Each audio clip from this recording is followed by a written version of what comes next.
গইলে পৰলোক পাইলে কি মোৰা হইব অবস্থা। বৰপেটা সত্ৰত 7 দিনীয়া ভাগৱত জয়ন্তী উদযাপন। ভাগৱত জয়ন্তীৰ উপলক্ষে বৰপেটা সত্ৰত ভক্তৰ বৈছে ঢল। মহাপুৰুষ মাধৱদেৱে প্ৰতিষ্ঠা কৰা ঐতিহ্যমণ্ডিত বৰপেটা সত্ৰত ৬২ সংখ্যক ভাগৱত জয়ন্তী উদযাপন। ১ ছেপ্টেম্বৰৰ পৰা আৰম্ভ হোৱা এই 7 দিনীয়া কাৰ্যসূচীয়ে সমগ্ৰ অঞ্চলটোত এক আধ্যাত্মিক পৰিৱেশে বিৰাজ কৰিছে। বৰপেটা সত্ৰৰ মূল চৌহদৰ ভিতৰত অনুষ্ঠিত হোৱা এই অনুষ্ঠানত প্ৰতিদিনে হাজাৰৰো অধিক ভক্ত সমবেত হৈছে। সত্ৰৰ চৌহদত ভক্তসকলৰ অভূতপূৰ্ব সমাগমে এক অনন্য দৃষ্টিৰ সৃষ্টি কৰিছে। ভাগৱত জয়ন্তী উপলক্ষে বৰপেটা সত্ৰত প্ৰতিদিনে ধৰ্মালোচনা সভা অনুষ্ঠিত হোৱাৰ লগতে প্ৰতিদিনে ভাগৱত পাঠ কৰা হয়।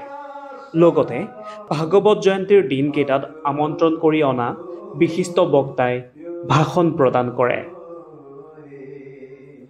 বৰপেটা সত্ৰত প্ৰতি বছৰে অনুষ্ঠিত হোৱা এই ভাগৱত জয়ন্তীয়ে অসমৰ সাংস্কৃতিক আৰু আধ্যাত্মিক ঐতিহ্যৰ নিৰন্তৰ প্ৰদৰ্শন কৰিছে। মহাপুৰুষ মাধৱদেৱে স্থাপন কৰা বৰপেটা সত্ৰ অসমৰ বৈষ্ণৱ ধৰ্মৰ এক প্ৰমুখ কেন্দ্ৰ। এই সত্ৰখনেই শ্ৰীমন্ত শংকৰদেৱৰ একশৰণ ধৰ্মৰ প্ৰচাৰ আৰু প্ৰসাৰত গুৰুত্বপূৰ্ণ ভূমিকা পালন কৰি আহিছে। ভাগৱত জয়ন্তীৰ দৰে অনুষ্ঠানে এই ঐতিহ্যক জীয়াই ৰখাত তথা আগবঢ়াই নিয়াত যথেষ্ট অৰিহণা আগবঢ়াইছে। বৰপেটা সত্ৰত অনুষ্ঠিত হোৱা 7 দিনীয়া ভাগৱত জয়ন্তীয়ে অসমৰ সাংস্কৃতিক আৰু আধ্যাত্মিক ঐতিহ্যৰ এক বৃহৎ উদাহৰণ দাঙি ধৰিছে। এনেধৰণৰ কাৰ্যসূচীয়ে অসমৰ পৰম্পৰাগত মূল্যবোধ আৰু বিশ্বাসক আধুনিক যুগতো প্ৰাসংগিক কৰি ৰখাত সহায় কৰে।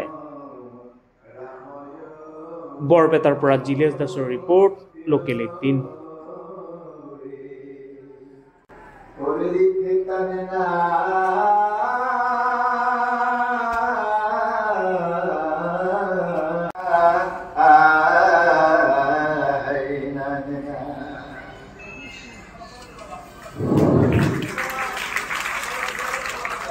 অপৰাধ বিনাশ